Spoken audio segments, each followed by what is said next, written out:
आम्हाला लहानपणी शिकवायचं रात्रीचं पान कुटू नकोस, झाड तोडू नकोस, का तर आयस मरण. बरोबर की नाही? व गोट्या रात्रीची आम्ही पोरा शिमग्याला खेळायचं तर गल काढताना आम्हाला म्हणायचं काढू नकोस, आयशीच्या पोटावर खड्डा पडतो. आणि हे रातभर जेसीबी चालवतात, त्यांची आयशी मरत नाही काय? हो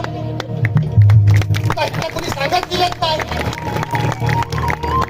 हो आपला हा निसर्ग बदलत चाललेला आहे, या मला त्रास होता म्हणून तुला सांगत. शिवरामसाठी एकदा जोरदार टाळ्या झाल्या. टाळे नको खरी गोष्ट सांगितली तुम्ही. असं पण तू पोरग्यासारखा आहे म्हणून पटकन तुला बोलणार रे.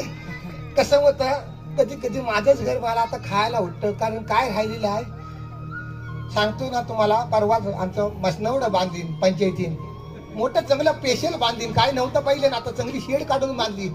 पण मला नंतर कळलं 4 घर चालू आहे, तिथलं मेल्यावर त्या मसनवड्यात जायला माणूस पण नाही आमच्या गावात. एवढी वाईट परिस्थिती झालेली आहे, करायचं काय मला